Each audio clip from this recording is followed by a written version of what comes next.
આશુતોષ વિદ્યાલય online ક્લાસીસમાં તમામ વિદ્યાર્થી મિત્રોનું હાર્દિક સ્વાગત છે. ધોરણ 9 અને ધોરણ 10ની ગ્રામરની આપણે વાત કરતા હતા. ગ્રામરમાં આપણે ખૂબ મહત્ત્વનો ટોપિક એવો ટેન્સ એ શરૂ કર્યો છે. ટેન્સની અંદર આપણે વર્તમાન કાળ વિશે માહિતી લઈ રહ્યા છીએ અને એમાં અત્યાર સુધી આપણે 2 કાળ છે એ પૂર્ણ કરી ચૂક્યા છીએ.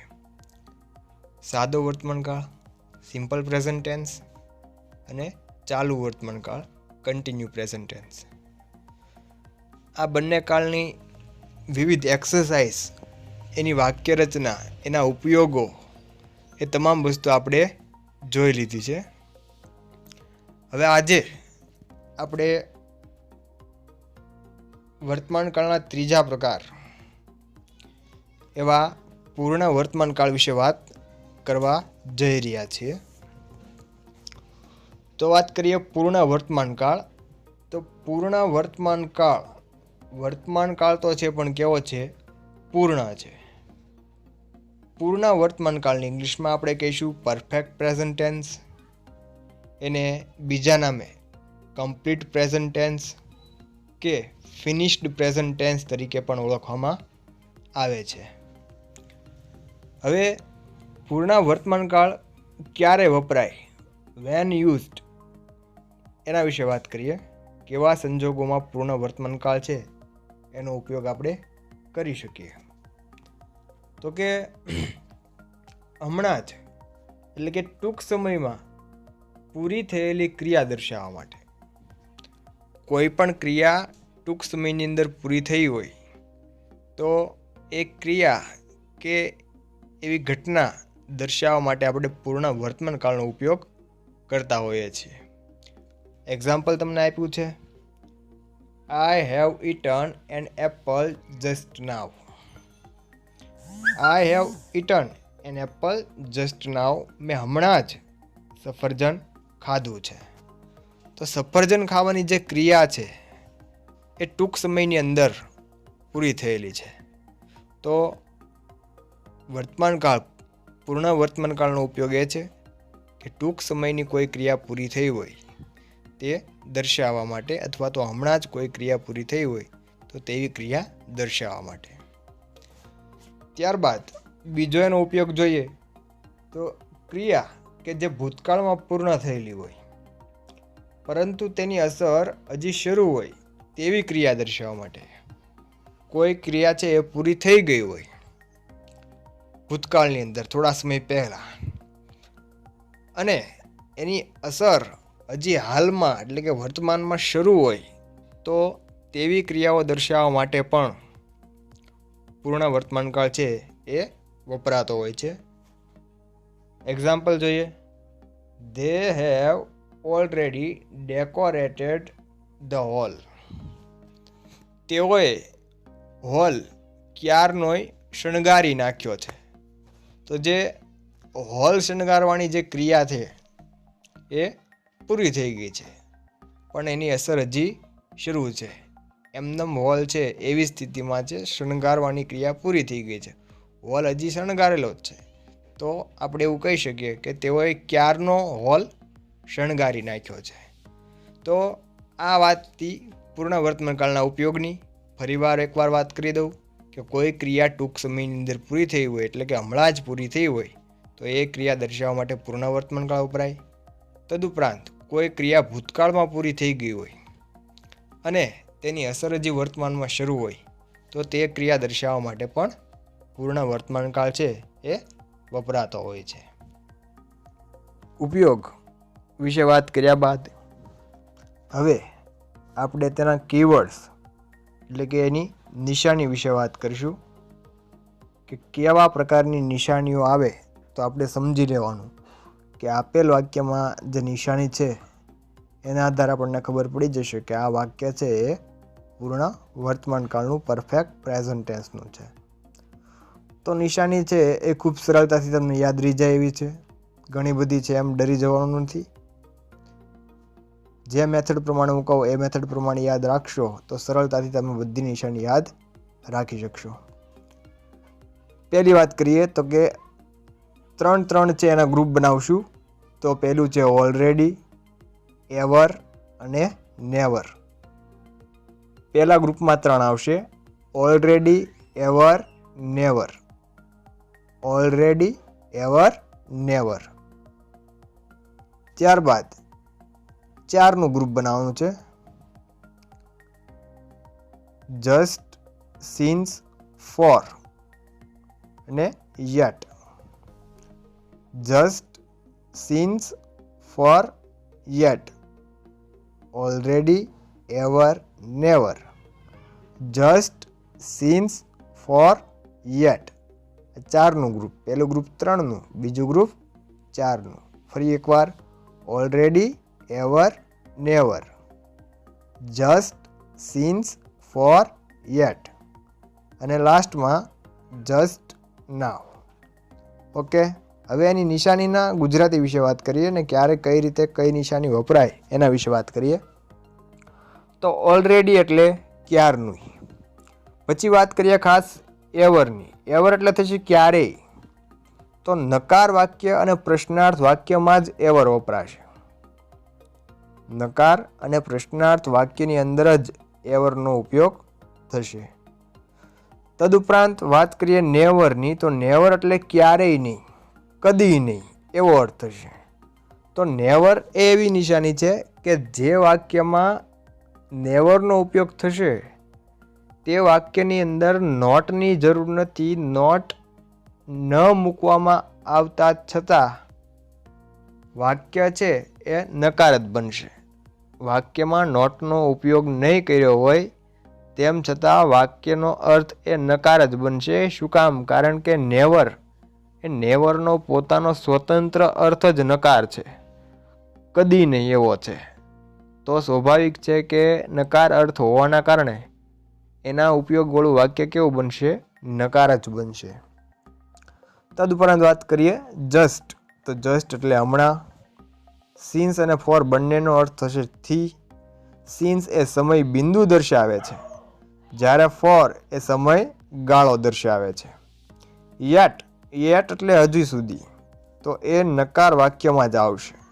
યેટ માત્ર ને માત્ર કેવા વાક્યમાં આવશે? નકાર વાક્યમાં આવશે. અને જસ્ટ નાવ.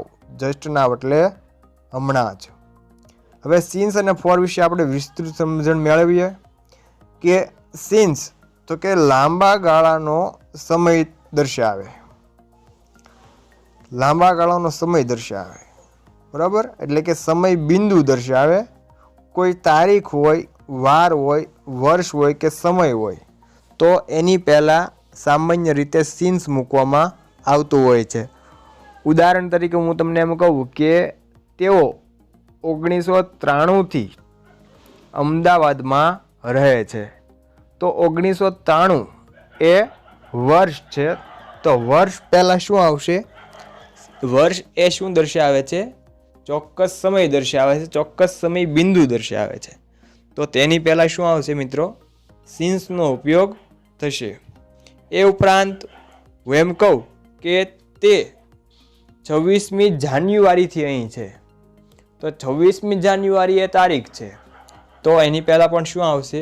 સિન્સ. એમ કોઈ પણ તારીખ હોય, કોઈ પણ વાર હોય, કોઈ પણ વર્ષ હોય કે કોઈ સમય આપ્યો હોય, તેઓ 9 વાગ્યાથી અહીં કામ કરે છે.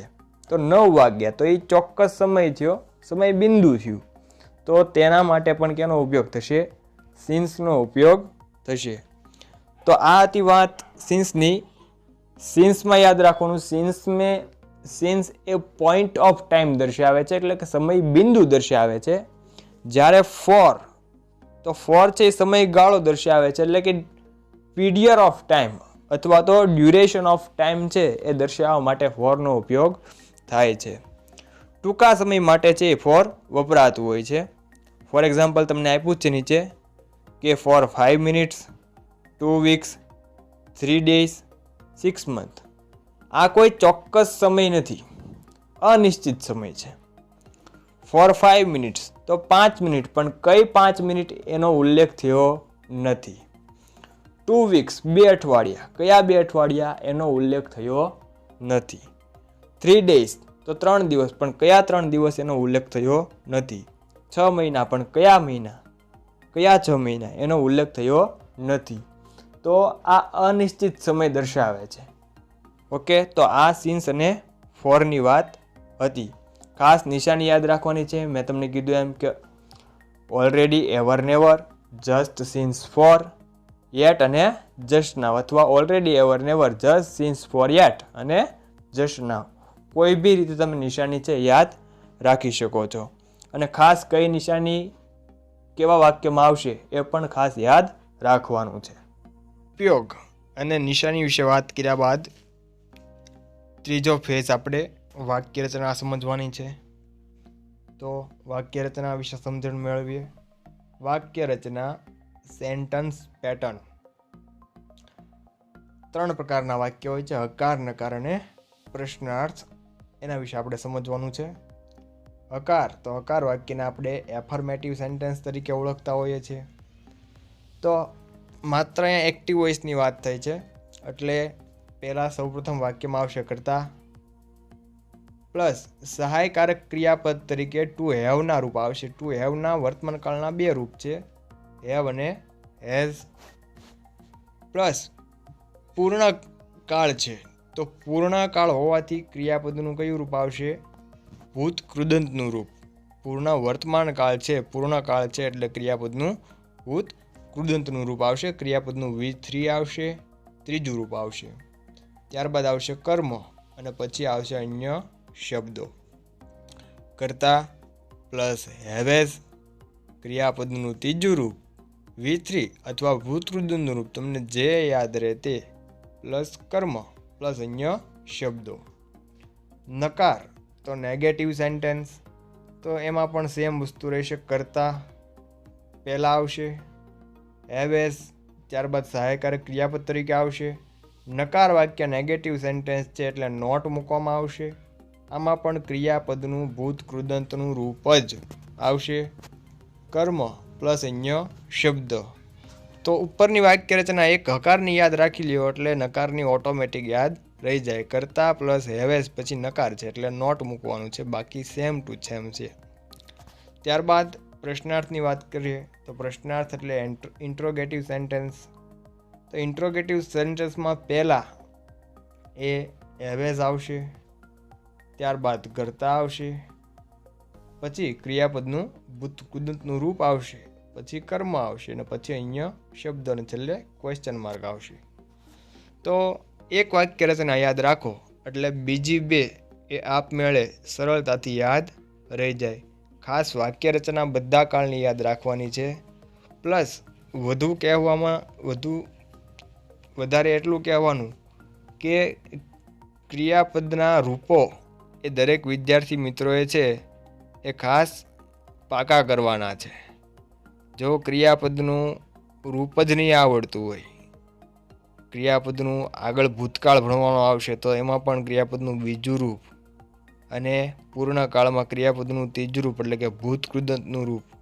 તો આવા ક્રિયાપદના રૂપો નહીં આવડતા હોય તો ખાસ ગ્રામરની અંદર, કાળની અંદર અને એક્ટિવ, પેસિવ તેમજ ડાયરેક્ટ, ઇનડાયરેક્ટ એવા ઘણા બધા ટોપિકની અંદર સમસ્યાનો સામનો કરવો પડશે. તો ખાસ વધારે વિદ્યાર્થીઓએ ક્રિયાપદના 3 રૂપો એ ખાસ પાકા કરવાના છે.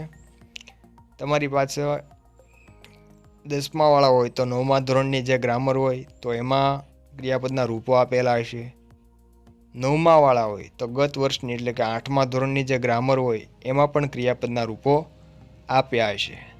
તો એવા ક્રિયાપદના રૂપો એ ખાસ એમાં કાંઈ સમજવાનું હોતું નથી. જે સમજવાના નિયમો હોય છે એ તો આપણે લેક્ચરની અંદર સમજાવી જ દઈએ છીએ. માત્ર તમારે એટલું કરવાનું છે, ક્રિયાપદના રૂપો યાદ રાખવાના છે. ક્રિયાપદનું પહેલું રૂપ, ક્રિયાપદનું બીજું રૂપ અને ક્રિયાપદનું ત્રીજું રૂપ. આ ખાસ રૂપો પાકા કરશો. જો રૂપો નહીં આવડે, ક્રિયાપદના ફોર્મ્સ નહીં આવડે તો આગળ જતાં સમસ્યાનો સામનો કરવો પડશે. વધારે નહીં કરવાના, પણ એક એવો નિશ્ચય કરવાનો કે રોજના 5 ક્રિયાપદના રૂપો હું પરફેક્ટ પાકા કરીશ.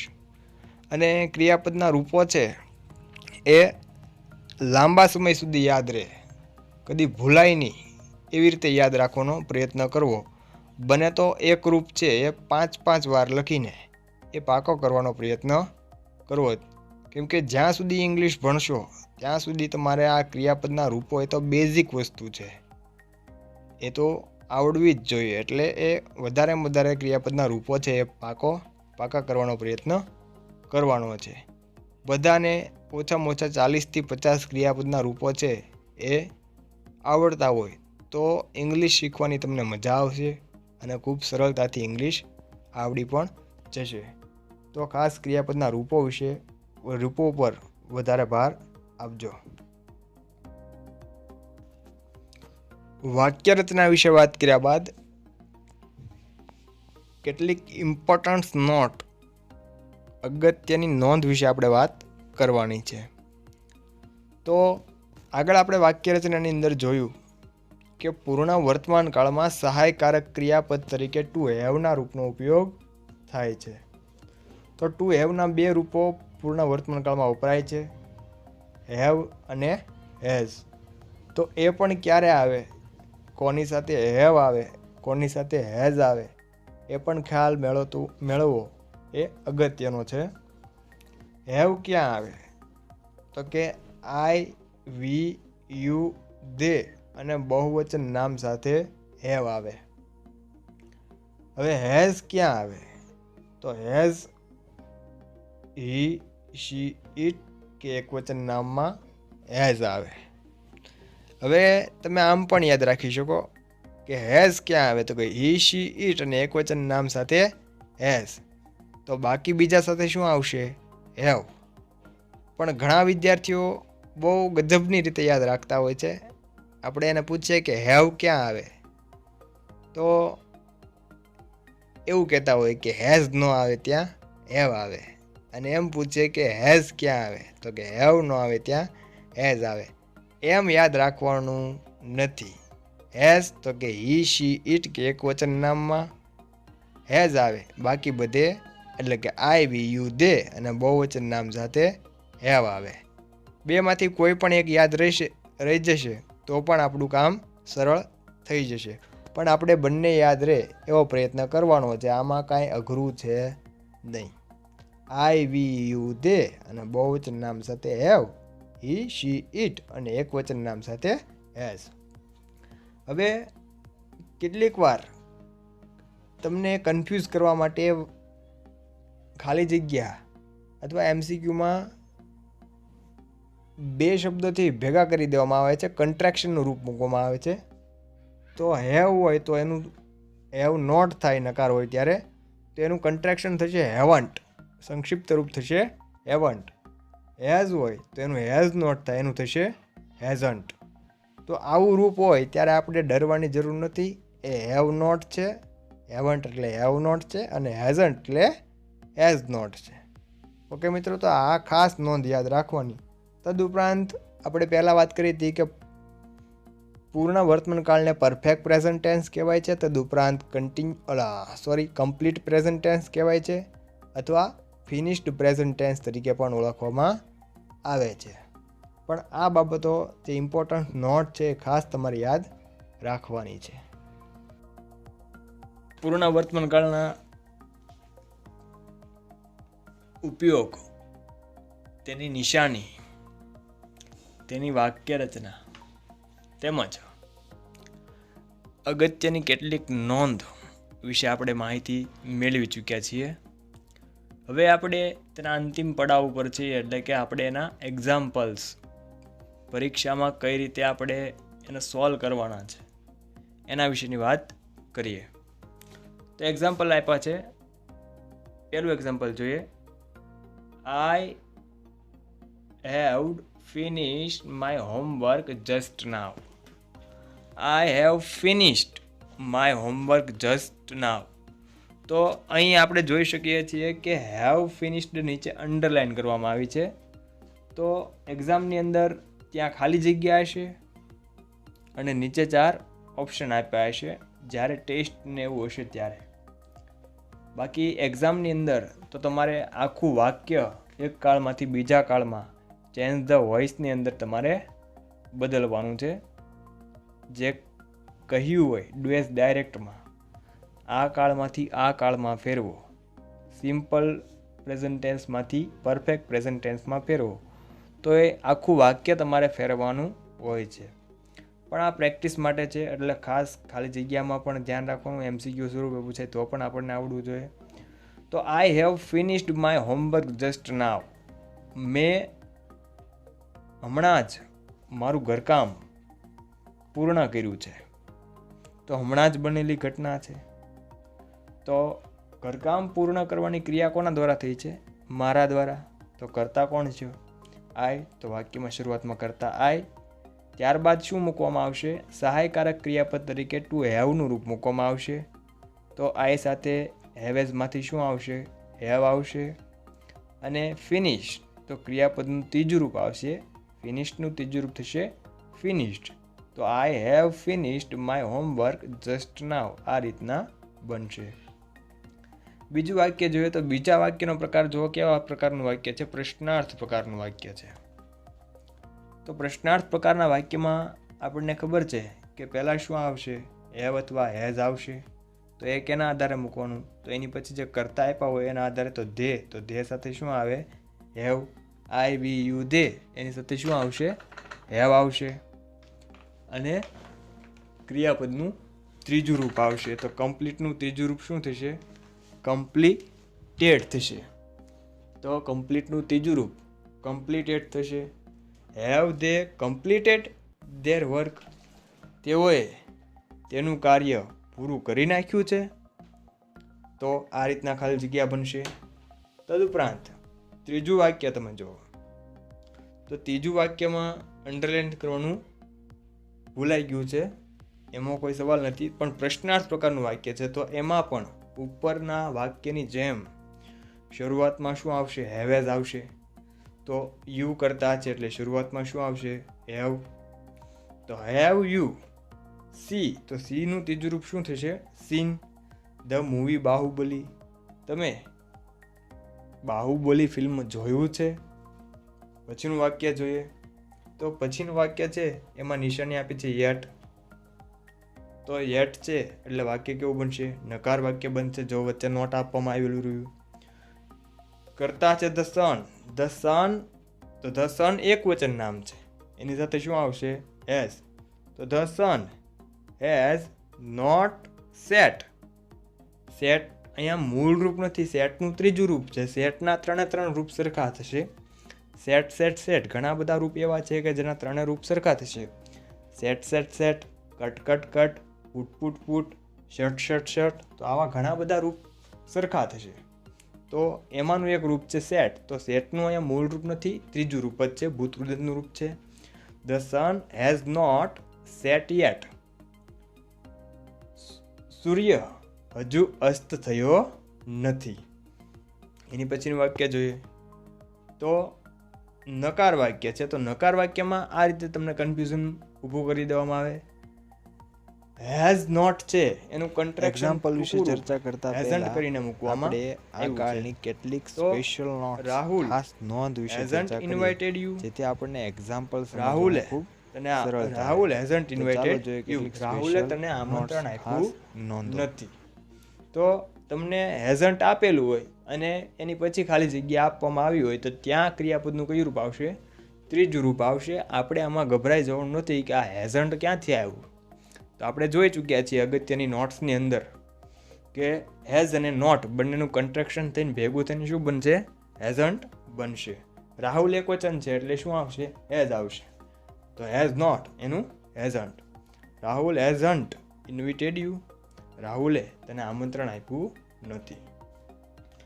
Radha has bought a new mobile already. રાધાએ ક્યારનોય નવો મોબાઈલ ખરીદી લીધો છે. તો રાધા એક વચન નામ છે, એની સાથે શું આવશે? હેઝમાંથી શું આવશે? હેઝ. Radha has buy. તો buy brought, buy bought, bought. તો બાયનું ત્રીજું રૂપ થશે bought. Radha has bought a new mobile already. રાધાએ ક્યારનો નવો મોબાઈલ ખરીદી લીધો છે. હી ખાલી જગ્યા ઓલ બુક્સ, કાઉન્સમાં તમને આપ્યું હોય રીડ, તો હી સાથે શું આવે? હેઝ. He has. રીડનું ત્રણ રૂપ, રીડના ત્રણે રૂપ સેમ જ થશે, પણ બીજું રૂપ છે એનું ઉચ્ચાર રેડ થશે. Read, red, read.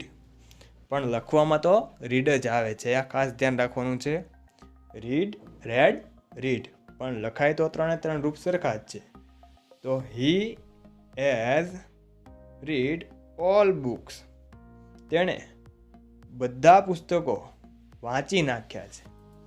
તો આ વાંચવાની ક્રિયા પૂરી થઈ ગઈ છે. હી સાથે હેઝ અને ક્રિયાપદનું ત્રીજું રૂપ રીડનું રીડ. પ્રશ્નાર્થ વાક્ય છે એની પછીનું 8મું. તો પહેલાં શું આવશે? હેવ અથવા હેઝ આવશે. કરતા જુઓ, કરતા કોણ છે? આરોહી. તો આરોહી એકવચન નામ છે, તો એની એકવચન નામ છે એટલે શું આવશે શરૂઆતમાં? હેઝ. તો હેઝ આરોહી. કાઉન્સમાં આપ્યું હોય તમને ક્લીન, ક્રિયાપદ તરીકે આપ્યું હોય તમને ક્લીન, એનું ત્રીજું રૂપ તો ક્લીન થશે. Has Aarohi cleaned the room. આરોહીએ રૂમ સાફ કરી નાખ્યો છે. ઓકે. સામાન્ય રીતે વિદ્યાર્થીઓને એવું બોલતા મેં સાંભળ્યા છે કે ક્રિયાપદનું બીજું ને ત્રીજું રૂપ કહીએ તો કે બીજું રૂપ તો કે ઈડીવાળું રૂપ. ઈડીવાળું રૂપ એવું બોલવામાં આવતું નથી, એને ભૂતકાળનું રૂપ કહેવામાં આવે છે. એટલે કે V2 અને ભૂતકૃદંતના રૂપને V3 કહેવામાં આવે છે. ક્રિયાપદનું ત્રીજું રૂપ કહેવામાં આવે છે. પરંતુ દરેક જગ્યાએ એ ઈડી લગાડવાથી ક્રિયાપદના રૂપો બનતા નથી. એ ખાસ તમારે નોંધવાનું રહ્યું. આગળ જોઈએ. I haven't received any gift from you. મને તમારી પાસેથી કોઈ ગિફ્ટ મળી નથી. તો આઈ છે, તો આઈ સાથે શું આવશે? હેવ. અને નકાર વાક્ય છે એટલે નોટ, તો આઈ હેવ નોટનું થઈ જશે, કરી નાખેલું છે હેવન્ટ. તો આઈ હેવન્ટ રિસીવ એટલે મેળવવું, તો રિસીવનું ત્રીજું રૂપ રિસીવ્ડ થશે. I haven't received any gift from you. મને તમારી પાસેથી કોઈ પણ ગિફ્ટ મળી નથી, ભેટ મળી નથી. લાસ્ટ વાક્ય જોઈએ. પ્રશ્નાર્થ વાક્ય છે. તો વિરાટ આપ્યું છે કરતા, તો પહેલાં શું આવશે? હેવેઝમાંથી શું આવશે? વિરાટ એકવચન નામ છે એટલે હેઝ. હેઝ વિરાટ. અને સાઇન આપી છે એવર, તો એવર બે પ્રકારના વાક્યમાં જ આવશે, નકાર અને પ્રશ્નાર્થ. Has Virat ever tested ayurvedic tea. વિરાટે ક્યારે આયુર્વેદિક ટી, આયુર્વેદિક ચા ચાખી છે? તો ટેસ્ટ છે એનું ટેસ્ટેડ ક્રિયાપદનું ત્રીજું રૂપ મૂકવું પડશે. તો આ રીતે કોઈ પણ ખાલી જગ્યા વ્યવસ્થિત રીતે તમે સમજો, એનો ઉપયોગ આવડતો હોય, એના કીવર્ડ્સ આવડતા હોય અને વાક્ય રચના આવડતી હોય, પ્લસ મેં તમને કીધું એ પ્રમાણે કે ક્રિયાપદનું રૂપ આવડતું હોય, તો એકદમ કાળ સરળ છે અને કોઈ પણ કાળમાં તમે પૂરેપૂરા માર્ક્સ સરળતાથી મેળવી શકો છો. તો પૂર્ણ વર્તમાન કાળ વિશે વાત આપણે અહીં પૂરી કરીએ. કહ્યું એ પ્રમાણે દરેક વિદ્યાર્થીએ ક્રિયાપદના રૂપો એ મેળવીને પાકા કરવાના છે.